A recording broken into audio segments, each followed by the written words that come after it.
What is your darkest family secret? In the film Driving Miss Daisy, when the chauffeur, played by Morgan Freeman, is driving Miss Daisy to worship service, they get stuck in a traffic jam. He gets out to see what the holdup is. When he gets back in, he says, "You won't be going to service today, somebody done bombed the temple." Hebrew Benevolent Congregation Temple, Atlanta, 1958. She says, "What? Who would do such a thing?" "My uncle, that's who." Wasn't everyone acquitted in this case? Did your uncle ever admit to doing the bombing? Was he the main suspect? Sorry, that's a lot of questions. He was one of the 5 men arrested, but not the one tried and acquitted twice. I don't know if he ever confessed, but he was definitely the black sheep of the otherwise normal family. My dad, his sisters, and my other uncle rarely mentioned him, at least not while my cousins and I were around. But when I was little, I remember one of my older cousins saying something about my uncle and the church bombing. I thought better of asking Dad about it, and basically forgot about it. Then, a few years ago, Elle was listening to the Missed in History podcast, and they did an episode on the bombing. When they listed the names of the men that were arrested, a giant light bulb went off in my head. Well, that's an interesting way to learn about family history. My great-aunt was kidnapped, raped and tortured by a serial killer. She was, after many days, dropped off near a running path with her neck slit. She lived, unlike the other 3, and she could lead the police to his home. He is still in prison. As a child I heard whispering of it and didn't find out the whole truth until I was older. Does he have the opportunity for parole or will he die in prison?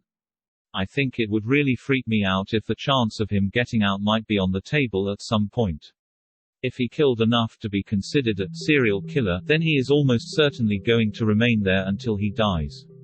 Corwin was sentenced to 40 years in prison for kidnapping, rape and attempted murder. Corwin was released early after 9 years. He actually was released, then went on to kill 3 more people the same way. In 1907, my great-great-uncle bashed in his 2 daughters' and pregnant wife's skulls with a sledgehammer while they slept, then slit his throat with a straight razor. My great-grandfather, his brother, found out about it from the newspaper he was reading on the train to go visit them. I still have the article. Man, that's horrifying. On the way to see them. The story of how my dad met my mother is pretty warped, though I've never confirmed it with him. My dad was the youngest in the family, and would babysit his niece while his sister worked. From what I'm told, he started sexually abusing her when he was 13 and she was 5. This went on for 5 years. When my aunt found out, she was ready to literally kill my dad. My grandmother gave my dad some money and told him to get out of the state. He did. When he was 18, in his new city, he met my mother at a skating rink. She was 13. They started dating, and got married when she was 14. Apparently, they had to go to a different state to make it happen, and my maternal grandparents had to sign off on it. By 15, my mother gave birth to me. We don't talk about it. Ever. My dad has never admitted to abusing my cousin. I don't know if he knows I know. I don't know if my mom ever knew, she died several years ago. But I don't hold back my opinion of his marriage to my mom. Whenever he talks about how bad things were with her, I tell him he's the one that raised her so it's his fault. Damn, that was a sick burn at the end there. Found out last year that I am a direct descendant Thomas Rood. He was the first person to be executed for incest in the US. He raped his daughter Sarah and it came to light when she gave birth to a son named George. My family line is descended from George. This is some real deep shit. I'm sorry about that. A year or 2 after her adoptive mother died, my mom went looking for information about her birth parents, and found that her birth mom and her husband had been gruesomely murdered by a drug cartel. There was an article about their murder in Rolling Stone magazine that had gory pictures of their bodies. Must have been really shocking to her. Hope she's well now. My dad gave a job to a cousin. I remember as a kid that this cousin I'd never heard of just suddenly popped up out of nowhere without explanation, but I was a kid so didn't really think of it, but everyone made a big deal out of how great it was for my dad to give him a job.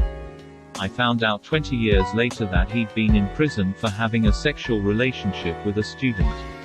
My friend was a superintendent and a teacher in the 80s.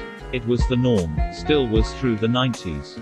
He said he remembers teachers popping Adderall too to get through school. Kids were preyed on so much then. Can confirm, class of 1990. Had a 40-year-old teacher marry a classmate a month after we graduated. We all suspected something was going on. Had two buddies that bragged about getting BJs from the 25-year-old hot married new teacher. My mom walked in on my uncle, servicing the best man the night before he married my aunt. This was the mid-1960s, so being bi or gay wasn't something many people admitted to. She said nothing to anyone, only told my dad years later. Did the marriage last? They just celebrated their 57th anniversary, actually. They're both retired teachers, they travel a lot and just enjoy life. I adore both of them, they're lovely people. Do you think she knows? Some people would get married knowing that and just truly be best friends. I think so. They truly love each other and are definitely best friends. My aunt has had some health problems the last few years, and my uncle takes amazing care of her. It's a nice love story, even if it's not necessarily conventional. That's really sweet. I'm glad they're happy together, smiley face.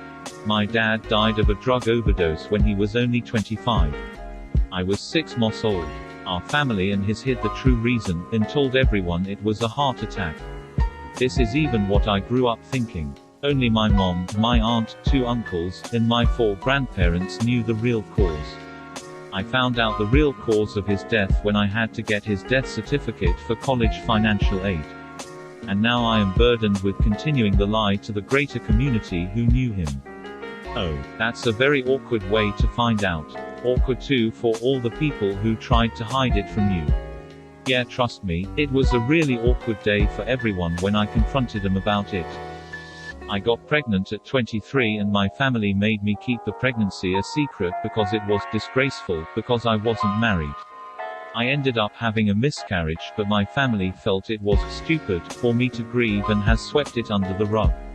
Years ago my cousin's girlfriend had a miscarriage and I hated seeing my mom cry over it. It made me angry because I wasn't allowed to grieve, yet she was grieving over someone not even related to us. Me and my wife lost our second child to a miscarriage, and seriously fuck your mom and any other family members who thought it was stupid to grieve. I'm sorry. Hope you are fine now. I'm so sorry that happened to you, and that your mother didn't support you like she should have. I hope you have been able to find some measure of peace. I learned my disabled great-aunt was raped multiple times while she was in high school, including by a teacher, and it resulted in at least 3 pregnancies that she was forced to carry and give up for adoption, and then shamed for. I found out because I did 23 andme and found cousins my dad couldn't explain, so there was a very awful phone call to understand why. Disabled women are at the highest risk for sexual assault. I am so sorry. As someone with a disabled sister, that's always been one of my biggest fears. And I didn't even know about the statistics. The world is such a scary place. Same here.